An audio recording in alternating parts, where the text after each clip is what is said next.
siapa kotor. Sebetulnya semua begitu tuh Pak. Kalau dia orang jahat tapi punya kebaikan. Makanya kalau ada orang itu rekayasa, sebetulnya baik. Nyatanya saya 8 tahun. Karena mereka itu mesti bangunnya aja penuh pengorbanan waktu itu.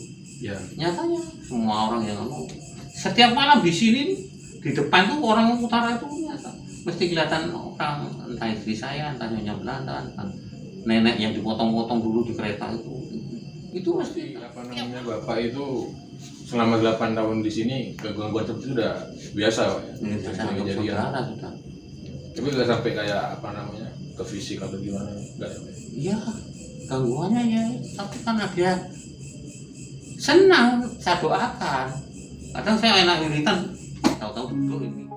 Assalamualaikum warahmatullahi wabarakatuh. Saya akan Faringan Jumadi. Selamat malam. Kami dari channel YouTube Jawa Nusantara. Pada malam hari ini kita sedang berada di stasiun Situbondo, atau dengan nama Belandanya bisa disebut dengan Stasiun Sumberkola, yang berada di Desa Sumberkola, Pariaan, di Situbondo ini. Stasiun ini berdiri pada tahun 1897, pada waktu itu dalam masa kolonial Belanda. Kemudian pada tahun 2004 dinonaktifkan dikarenakan sudah kalah bersaing dengan transportasi yang ada di Situbondo ini. Kemudian stasiun Situbondo ini memiliki banyak kisah sejarah, mistis, dan metafisika yang terjadi di sini. Dan malam hari ini kami tim Jawa Nusantara akan melaksanakan explore di lokasi ini untuk mencari tahu lebih dalam mengenai kisah sejarah, mistis, dan metafisika yang ada di sini. Dan malam hari ini saya sudah bersama Angger dari tim Jawa Nusantara. Angger, menurut lokasi ini bagaimana pendapat Angger? Baik, alhamdulillahirabbil alamin. Pada malam hari ini kita sudah sama-sama meluangkan waktu sehingga kita bisa melakukan penelusuran di tempat ini, yang mana sudah melalui tahap perizinan, yaitu kemarin kita sudah kebetulan izin terlebih dahulu kepada juru kunci atau penjaga dari stasiun Sumberkola ini sendiri. Beliau bernama Bapak Margono, yang mana kita sudah berbincang-bincang, berkomunikasi tentang hal-hal yang terjadi di stasiun Sumberkola ini sendiri. Beliau menerangkan bahwasanya stasiun ini memang sudah lama tidak dipakai, yang mana dari tahun 2004 lebih tepatnya stasiun ini sudah dikosongkan, yang mana dari beberapa kendala sehingga stasiun ini pun dinonaktifkan lagi. Seperti yang kita lihat bersama-sama bahwasanya di belakang kita terdapat bangunan depan yang bisa kita lihat sendiri bahwasanya sudah kusam, dari warnanya sendiri pun sudah kusam ya. Kemudian juga semak-semak di sekitarnya sudah tinggi, kondisinya pun sudah kotor, kosong, penuh debu dan banyak sarang laba-laba juga di dalamnya. Nanti kita akan menelusuri semakin ke dalam dari stasiun ini, yang ada beberapa titik-titik yang menarik untuk kita ulik kembali. Sebenarnya ada di lobi tiket depan, gerbong di belakang, yang mana energi mistisnya di situ sangat tinggi, dan juga mitosnya yang dipercaya oleh warga setempat bahwasanya di sekitar areal belakang dari stasiun ini sering terjadi beberapa penampakan makhluk tak kasat mata. Kemudian ada juga suara-suara yang sering muncul, yang sering mengganggu warga setempat. Baik, bisa dilanjutkan. Ya. Setelah ini kita akan mencoba lebih dalam lagi untuk mencari tahu ada hal apa aja selanjutnya. Mari ikuti kami.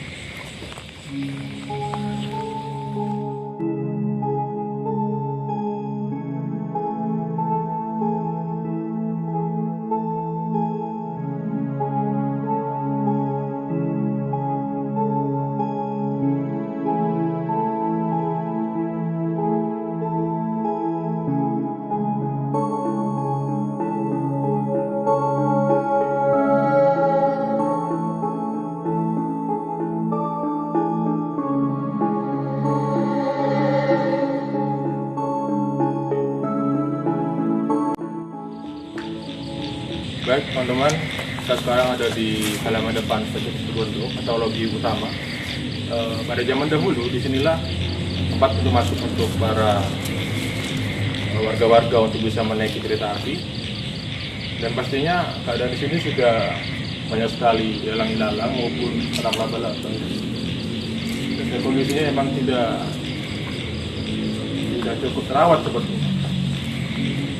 Dan pastinya di sini juga banyak sekali warga-warga yang datang ke sini interest sekali untuk bisa naik kereta api, karena di zaman itu kereta api adalah alat transportasi yang sangat efektif dan efisien dibanding kendaraan yang lain. Baik Kang Giat, untuk sejarahnya yang Anda ketahui tentang stasiun ini seperti apa? Jadi kalau kita flashback ke beberapa tahun silam, bahwasanya terbukti stasiun ini termasuk salah satu transportasi di Situbondo yang sangat diminati oleh masyarakat Situbondo sendiri, yang mana stasiun ini kalau kita lihat secara literatur bahwasanya ada mega proyek yang mana dari stasiun ini menghubungkan antara beberapa kota seperti dari Probolinggo, kemudian Situbondo, Bondowoso, yang berakhir di stasiun Kalisat Jember. Ya, jadi kenapa stasiun ini dinonaktifkan, yaitu tadi bahwasanya kalah oleh transportasi yang lain dari segi sarana dan prasarana ya. Kemudian juga yaitu tadi banyak rel-rel yang sudah usang, kemudian diganti dengan areal pemukiman warga, sehingga sudah tidak memungkinkan lagi untuk dipugar atau diaktifkan kembali. Kalau kita lihat dari kacamata metafisika, bahwasanya saya lihat ini adalah lobi depan tiket. Jadi orang mengantri dari sebelah sini, dari kita berada, kemudian masuk di sebelah sana, kemudian langsung menuju ke tempat kereta yang berada di bagian dalam. Kemudian saya juga menangkap beberapa aura-aura negatif, aura mistis yang berada di dalam.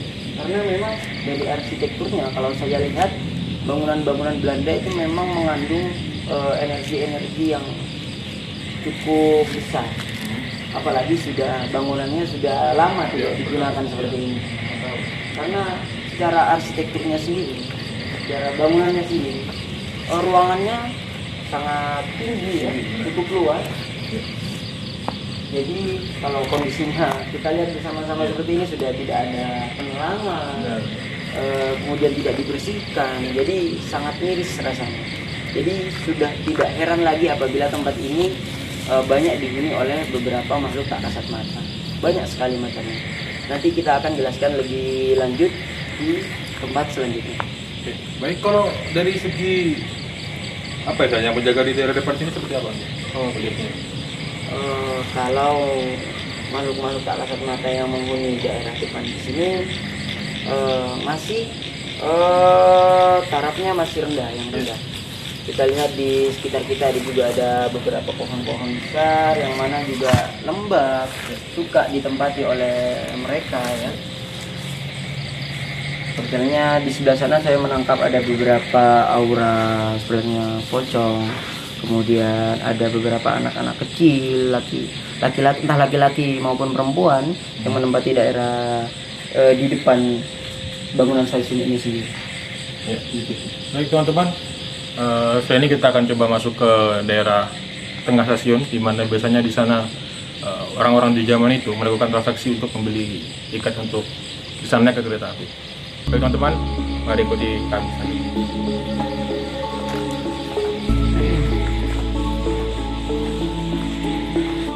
Baik teman-teman, kami sekarang sedang berada di area lobi, daerah tiket seperti itu. Jadi di sini kita masih melihat beberapa peninggalan-peninggalan di waktu itu. Sepertinya juga melihat seperti bekas tiket gitu ya. Di mana seharusnya ini menjadi aset, harusnya bisa diamankan, untuk dilestarikan zaman-zaman sekarang sebagai media edukasi kepada masyarakat. Jadi juga banyak seperti tiket ini kita lihat sebenarnya secara fisik sudah tidak berbentuk, tapi pasti ada sebuah cerita kita yang sebenarnya bisa kita ambil untuk mencari tahu sejarah-sejarah di sini. Baik, mungkin dulu ke sini kalau kita bisa melihat di zaman dulu atau dari segi metafisika itu kiranya ada sosok yang mendominasi bisa didominasi. Itu sering saya mendengar di sini.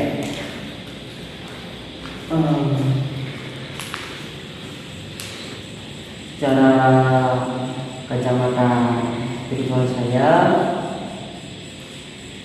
memang ada tempat ini, akan tetapi sayangnya mungkin dari lamanya tempat ini sudah tidak aktif, sudah dinonaktifkan, akhirnya beralih fungsi ke beberapa kegiatan yang salah seperti halnya di rumah karena tempatnya sepi.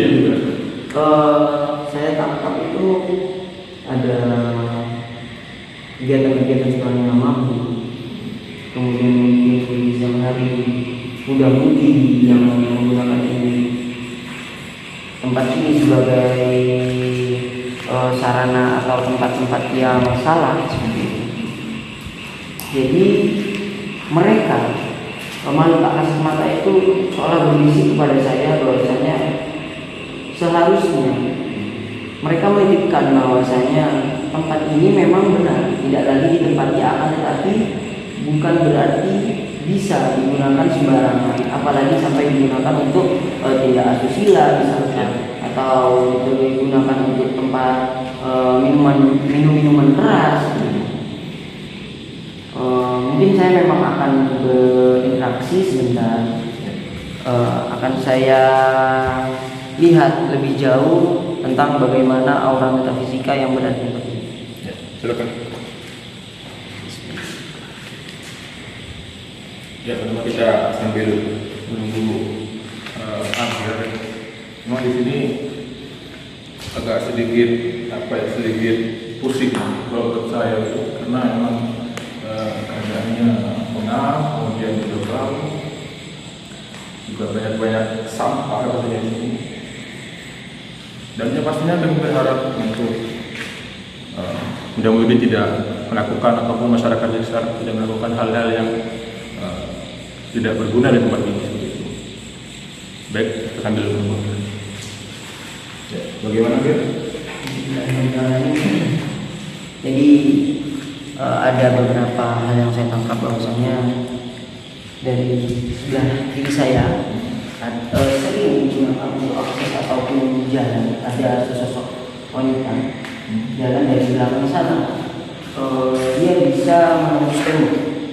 Jadi yang kita ketahui di sebelah sini ini tembus. Ini tertutup ya, mungkin karena sudah lama tidak dipakai, sudah rusak, jadi bolong seperti ini kondisinya. Jadi ada sesosok wanita yang sering lalu lalang di tempat ini, di ruangan ini, dari arah timur ke arah barat. Jadi wanita itu terkesan, yang saya tangkap tadi, terkesan menunduk di jalan dari sebelah timur. Nah, seperti yang kita rasakan ketika kita berbicara tentang hal-hal yang berada di tempat ini, secara tidak langsung auranya juga berubah. Yang biasanya dari panas ataupun sekarang barusan kita sama-sama merasakan ada hawa yang lewat di belakang kita sebentar, padahal kita tahu bahwasanya sekitar kita tenang, bahwasanya tidak ada angin yang kencang, dalam artian memang ada beberapa energi ataupun dimensi yang berbeda antara di dalam ruangan dan di luar ruangan itu sendiri. Jadi saya juga melihat bahwasanya di area ini, di belakang ini ada jadi di situ bahwasanya dulu terdapat beberapa kereta api yang sandar ataupun berada di tempat itu, yang mana di situ relnya langsung mengarah ke Bondowoso. Sebenarnya yang saya baca di literatur itu biasanya mengangkut orang berdirinya di daerah Pradika, Widuri juga kalau tidak salah saya baca. Kemudian di daerah Kalisa, Bondowoso kota. Jadi nyambung Mas.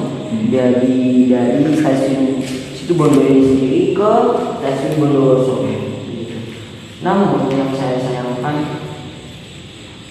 kalau di Bondowoso itu lebih halal meskipun tapi di tempat ini sendiri minim sekali dari kebersihan sendiri, dari kelestarian dan sisa-sisa atau puing-puing dari bangunan itu sebenarnya yang tadi yang Mas tunjukkan tadi itu ada tempat tiket.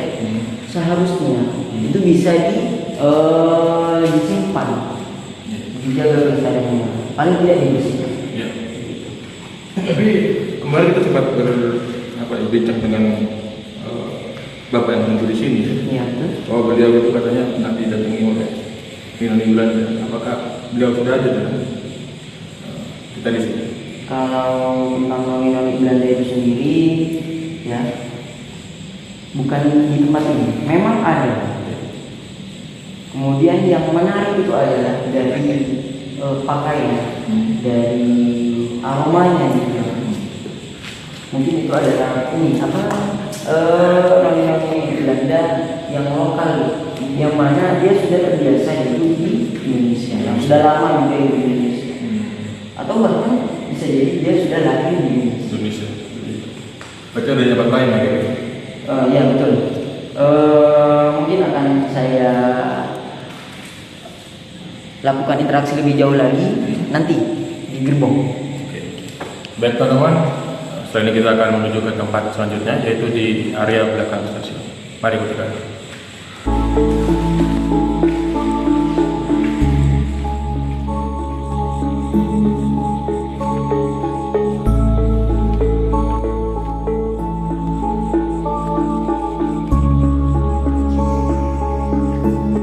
Teman-teman, kita sekarang sedang berada di gerbong. Jadi menurut literatur yang saya baca bahwa gerbong ini sempat digunakan untuk mengangkut kereta api ketika terjadi kecelakaan. Jadi gerbong inilah yang membantu kereta api tersebut. Menurut literatur saya baca juga bahwa di dalamnya sudah ada alat-alat bantu untuk bisa membantu kereta api ketika terjatuh atau ketika terjadi kecelakaan. Namun disayangkan bahwa kunci yang seharusnya bisa dibuka untuk membuka gerbong tersebut juga bahkan hilang, tidak diketahui kemana. Selanjutnya kita akan mencoba untuk berinteraksi atau mendapatkan info dari sumber-sumber yang ada di sini. Jadi kami sudah berada tepat di depan bersama teman kami juga dari Jawa Nusantara. Juni, apa yang tadi didapatkan di gerbong? Ya sekilas barusan kita sudah berkomunikasi dengan apa yang sudah berada di sini, terutama jadi di depan sini ada sosok perempuan ya, rambutnya ini ya, agak kita katakan yang putihnya pakai putih. Biasanya dia dari arah sana yaitu di sini, kadang naik di situ di atas itu biasanya dia sambil apa ya, tangannya gini itu gelantungan gitu. Gelantung gitu. Seperti apa, bisa di mana duduknya, di depan Biasanya di sini, di sini. Kadang juga ada anak kecil yang lari-lari muter ini. Biasanya kisaran usia, mungkin kisaran usianya kalau usia kurang tahu ya, mungkin tingginya kalau anak kecil seginian gitu. Celana segini, ada yang main lari-lari gitu. Baik, kalau dari sumber yang kita dapat ya, di teman-teman Jawa Nusantara bahwa pernah digunakan aktivitas untuk membantu kecelakaan itu benar nggak? Dilihat dari flashback sebelumnya. Kalau kecelakaan minim. Ya. Ini yang saya tangkap ini adalah seperti halnya trouble daripada kendaraan ataupun kereta itu sendiri. Misalkan entah untuk ngangkut barang, sebenarnya pembenaran atau pembetulan rel-rel kereta api, Jadi dulunya rel ini, gerbong ini maaf, di dalamnya mengangkut seperti halnya peralatan-peralatan untuk memperbaiki rel, kemudian beserta tim-timnya di dalamnya begitu. Kemudian kemarin ketika saya bertamu di rumah juru kunci atau penjaga daripada stasiun ini, beliau juga memaparkan bahwasanya di tempat inilah mitos yang sangat besar yang dipercayai oleh masyarakat sekitar, bahwasanya di tempat ini sendiri banyak sekali terjadi kejadian-kejadian aneh, janggal di luar nalar seperti itu. Maka dari itu saya ingin beberapa saat minta bantuan dari Mas Juni sendiri, yang mungkin nanti akan saya bukakan sedikit kepekaannya untuk melihat lebih jauh ke belakang. Mitos apa yang terjadi di sana? Yang kemarin saya dengar itu adalah sempat terjadi mitos bahwasanya di gerbong ini diceritakan itu dulunya waktu masih aktif terdapat seorang laki-laki yang setiap hari bekerja sebagai angkutan becak ya, sebagai supir becak. Itu dia kalau tidak salah memutilasi ibu atau neneknya sendiri, saya kurang paham. Itu dipotong-potong, dimasukkan ke dalam tas. Makanya sampai sekarang gerbong ini diamankan.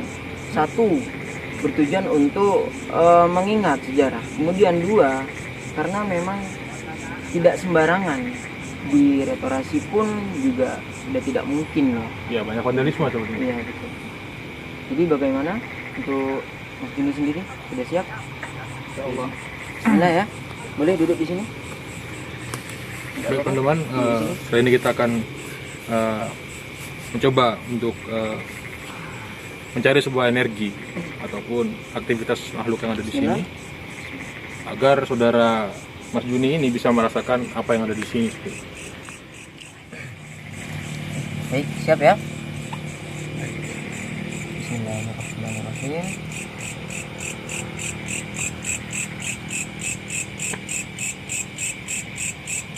Di sini kita akan mencoba memasukkan energi atau aura ke dalam Mas Juni untuk bisa merasakan apa yang ada di sini. Kemudian nanti akan dipresentasikan apa yang didapat oleh Mas Juni di sini. Lebih tepatnya juga kita lebih bukakan lagi kepekaannya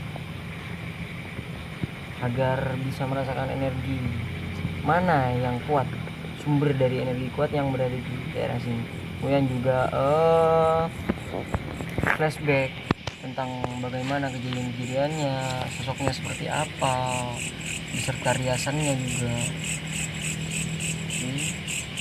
Sedang mencari.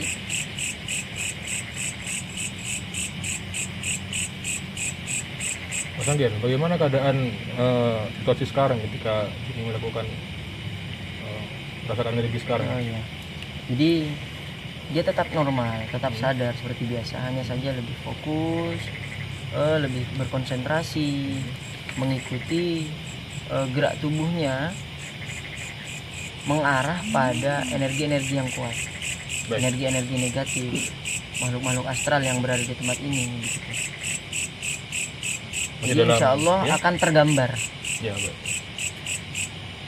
Masih proses ini Mas Angger? Ya, kalau dirasa cukup, tidak apa-apa, sebentar saja bisa bukakan mata.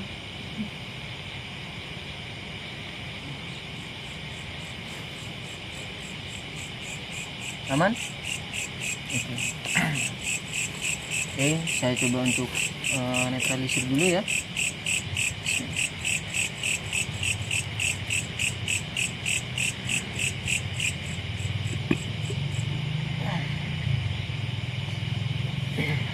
Aman? Sudah aman? Istighfar. Baik, bisa sedikit mereview apa yang didapat. Silakan. Jadi energinya lumayan di daerah ini. Tahu ini bangunan apa dulunya? Sepertinya kamar mandi ya? Oh, iya. Kamar mandi ya mungkin. Di sini lumayan sekali, banyak. Berarti di sini juga masih ada di atas ini sosok ya berambut segini lah ya, acak-acakan lagi duduk di atas. Setelah itu dari arah sana itu ada banyak kayak semacam mata merah gitu ada.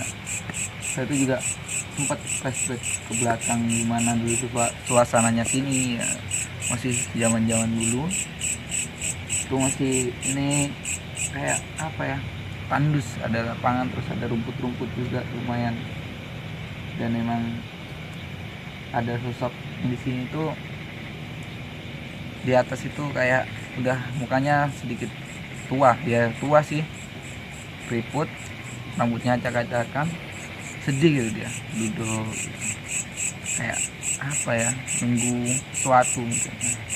Mungkin hanya itu dulu. Kalau ini sosok noni-noni Belanda itu yang dari tadi sebenarnya sudah dia hadir di antara kita. Ya, benar. Dia menyadari kedatangan kita, kemudian juga dia seperti halnya ingin memberitahu kepada kita bahwasanya ini loh, saya ada. Nah, bagaimana menangkap itu enggak tadi? Seperti riasannya seperti apa? Menangkap ya. Tadi saya lihat cuman jalan aja, dia jalan dari arah sana ke sini tadi.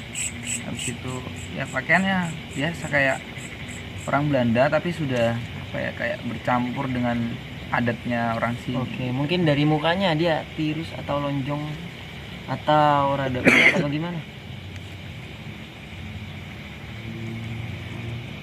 Sedikit gimana ya gambarnya? Sedikit susah ya soalnya. Cantik tapi Cantik, masih cantik, muda, putih juga kulitnya. Lumayan. kisaran umur 20-an ke atas ya? Ya, 26 gitu. Oke, baik. Mungkin bisa cukup untuk di sesi gerbong ini. Selanjutnya kita akan lakukan sesi yang lebih lagi di sini untuk mencari tahu lebih dalam lagi mengenai sosok noni Belanda ini. Selanjutnya tetap ikuti kami untuk melakukan penelusuran di stasiun Tumodo ini.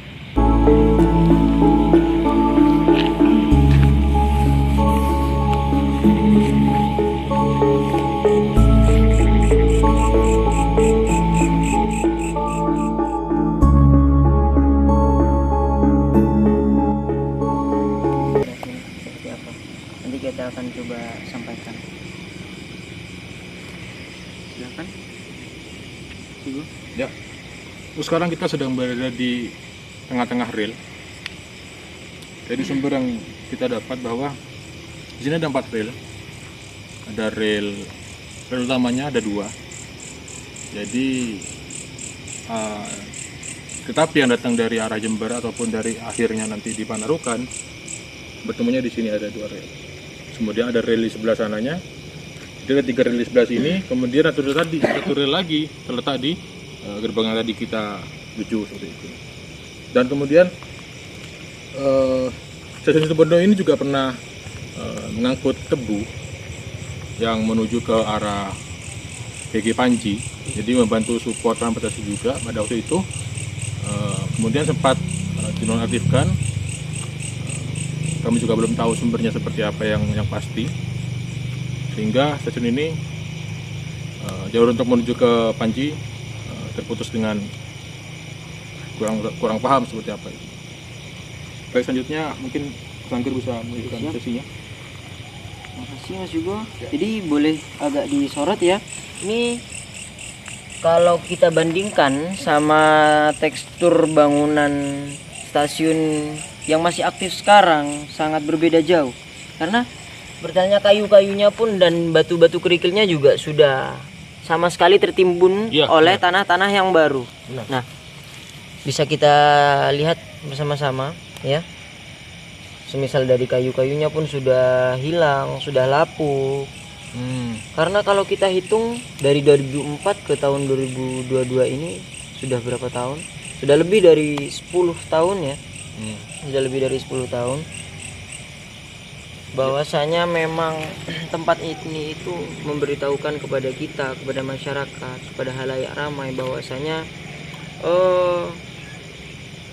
seharusnya lebih memperhatikan fasilitas yang ada. Kita rawat, sebenarnya sampah, bahkan membiasakan diri untuk selalu menjaga lingkungan. Ya karena Stasiun Situbondo ini sudah masuk ke dalam cagar budaya gitu. Seharusnya warga-warga di sekitar bisa lebih peduli lagi karena bangunan juga penuh sejarah. Dan juga sumber yang saya dapat juga bahwa pel yang ada di sini merupakan satuan dari Stadspoorwegen atau biasa orang bilang perusahaan yang dikuasai pada masa Belanda waktu itu. Pusatnya di Semarang gitu. Jadi sayang sekali kalau tempat-tempat seperti ini kurang begitu dimanfaatkan warga kita untuk belajar, untuk sumber literasi seperti itu. Bahwa di sini sempat ada kereta api yang pada waktu itu sangat berkembang. Begitu. Makanya juga saya nangkepnya tadi itu, Mas, orang-orang lumrahnya di desa biasanya kan mengucapkan bukan kereta api tapi spur ya. Ya benar. Mungkin dari PT itu yang pusatnya di mana ya, Mas? Di Semarang, di Lawang Di Sewu. Semarang. Oh. Jadi mungkin kita juga bisa sedikit bertanya pada makhluk-makhluk astral yang berada di sekitar tempat ini, bagaimana auranya, bagaimana nuansa-nuansa metafisikanya yang ada di daerah sekitar rel kereta api ini. Ya. Baik, sudah mulai merasakan aura-aura yang ada di sini. Ini sedang melakukan sesi yang sama seperti tadi, Mas Anggir. Ya betul, akan tetapi tidak sembarangan orang yang bisa melakukan, karena memang semua atas kehendak Allah. Akan tetapi semua itu bisa kita pelajari, begitu. Asalkan dengan niat yang tulus, dengan murni dari keangkuhan dan kesombongan, insya Allah dengan mengharap ridho Allah, apapun bisa kita pelajari. Ini sedang sesi apa, Yuni? Dia menangkap aura-aura negatif, bahkan juga bisa sedikit berinteraksi dengan makhluk astral yang berada di sekitar sini. Ini sambil menunggu Arjun ya, teman-teman sekalian. Bahwa di sini memang keadaannya sudah lumayan ramai. Terlihat di sekitar stasiun ini ada seperti perusahaan kambing ya sepertinya. Peternakan. Ya, peternakan. Jadi ada warga-warga yang memanfaatkan tempat ini untuk berbisnis gitu. Jadi memang sedikit mengurangi kesan seram atau angker yang ada di sini. Jadi sangat bersyukur bisa dimanfaatkan dengan baik oleh warga-warga di sini. Baik. Kenapa?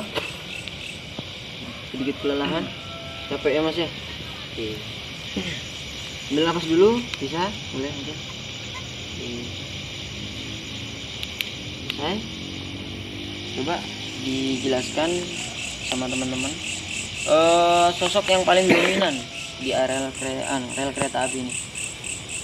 Kalau untuk dominan tadi saya lebih ke apa ya, flashback ke belakang. Jadi sempat diajak tadi ya sama nona itu untuk flashback ke belakang. Jadi dulu di sini waktu zaman Belanda itu, kalau ada pejabat dari Belanda itu datang pakai tongkat gitu dia tuh. Dia sih pakai tongkat, pakai topi gitu. Yang nyambut itu dia, noni itu. Jadi di situ dia disambut sambil bicara-bicara bahasa Belanda mungkin. Habis itu nanti disampaikan ke warga sini. Kayaknya dia sudah bisa bahasanya dulu di sini. Saya itu juga sempat interaksi sama Muning di belakang itu. Apa itu Mas? Sosoknya tuh tinggi besar hitam gitu ya. Jadi gunduru ya? Jadi sempat mau masuk tapi tidak boleh karena apa ya, mungkin bisa kelelahan nanti buat saya juga. Jadi, Bentuk energi yang diberikan sama noni tadi seperti apa Mas yang dirasakan? Baikkah atau ada rasa Jahat. ya atau gak nyaman ke sampean? kalau dibilang baik ya gimana? Bilang jahat juga nggak terlalu, kayak netral aja sih. Oh berarti dia nggak ganggu sama Nggak masyarakat ganggu. sekitar ya? Nggak, kayak nggak nampakan aja sih gitu. ke orang-orang tertentu mungkin ya, yang dianggap emang. Baik Mas, bisa dicukupkan di sini. Mungkin kita bisa langsung sekalian penutupan ya di area itu apa? Mesin apa itu? Ya, mesin Untuk memindahkan rel ini ya? ya. Oh iya betul. Baik teman-teman, kita sudah masuk di sesi terakhir. Jadi kita setelah ini akan melakukan review dari apa yang kita lakukan pada malam hari ini. Jadi tetap ikuti kami terus, Jawa Nusantara.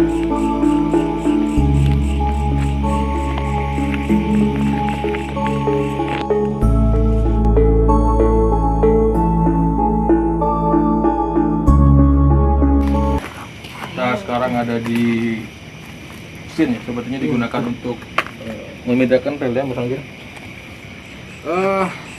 Kita sudah sampai di sesi terakhir, teman-teman semuanya. Mungkin Mas Anggir bisa mereview kegiatan hari ini, terutama mengenai mitos yang ada di sini seperti apa. Baik, perlu kita tekankan kembali tujuan kita pada malam hari ini ialah tidak lebih dari ingin belajar bersama, sharing bersama, lebih tepatnya untuk mengangkat sejarah, mitos dan mistis yang ada di dalam kota Situbondo sendiri. Syukur-syukur nanti kita bisa jalan-jalan ke luar kota juga ya Mas. Ya, harapannya ke depannya seperti itu, Mas. Ada beberapa hal yang saya tangkap daripada saat pertama kita datang, pertama kita masuk di depan, di lobi depan stasiun ini, kemudian di dalam sampai di gerbong, kemudian terakhir yaitu di rel kereta api itu sendiri.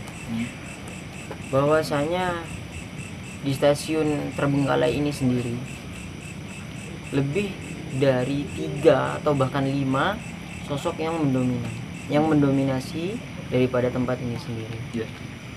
Memang benar kepercayaan masyarakat bahwasanya ada beberapa makhluk-makhluk tak kasat mata yang seolah-olah ingin berinteraksi dengan manusia, yang seakan-akan ingin memberitahukan bahwasanya keberadaan mereka di tempat ini, seperti halnya dari suara-suara, kemudian dari bentuk visual penampakan.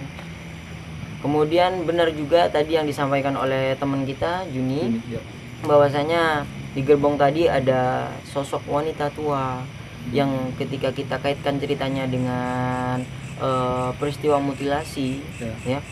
Kemudian ada sosok anak kecil, ada sosok noni-noni Belanda yang mana kemarin juga dipaparkan oleh Bapak Margono. Mereka sudah lama menempati tempat ini, sudah nyaman, sudah cocok, sehingga apabila ada masyarakat, ada orang berlalu lalang ataupun datang, atau bahkan sampai melakukan tindak asusila, melakukan hal-hal yang jelek lah intinya di tempat ini, mereka secara otomatis akan merespon. Ya. Apabila orang yang datang ke sini hanya sekedar lewat, mungkin responnya biasa-biasa saja. Ya, berarti tergantung sama ya betul. Kalau yang datang itu sepertinya orang ingin melakukan niat yang tidak baik di tempat ini, nah di situ mereka terkadang menampakkan wujud mereka. Jadi bisa kita ketahui bahwasanya apapun, hal jahat apapun bisa dilakukan oleh manusia yang kurang bertanggung jawab. Sebenarnya bisa kita lihat sendiri di dunia ya. Sekali vandalisme di sini. Betul. Mungkin juga dari benda-benda bisa saja dicuri sebenarnya tadi. Maka dari itu harapan kita ya Mas ya, itu bisa dijaga dengan lebih baik lagi, diinventariskan begitu ya bahasanya ya. Kemudian kalau dari rel ini juga benar tadi juga ada sosok laki-laki bertubuh tinggi besar, berbulu ya.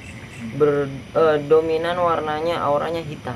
Nah, jadi kalau mata yang merah tadi itu sebenarnya juga mereka adalah kalangan makhluk goib, makhluk tak kasat mata yang tarafnya sudah di atas rata-rata. Jadi mungkin yang mengganggu, yang menampakkan wujud ke manusia, ke masyarakat sekitar itu bisa jadi dia.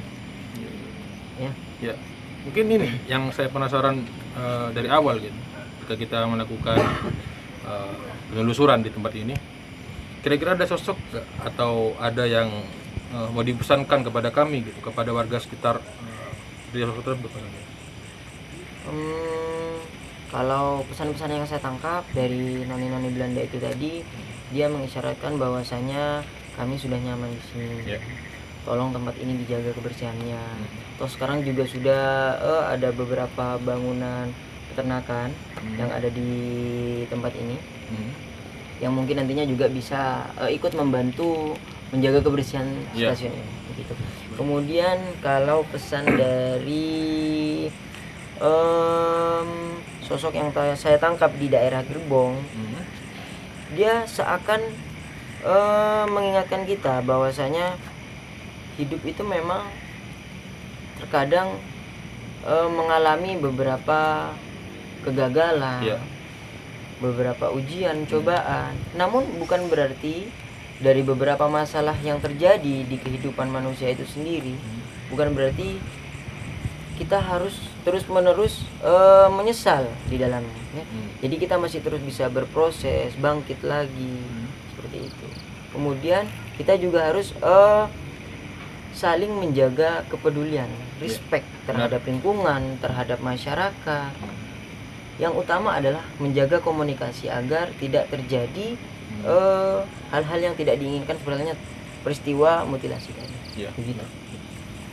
Ya mungkin itu pesan dari goib yang ada di sini, ataupun dari pesan-kesan yang kita dapatkan setelah kita ke sini. Mungkin di akhir sesi saya mengucapkan terima kasih kepada juru kunci, kemudian warga-warga sekitar yang sudah mengizinkan kita untuk mengeksplor tempat ini.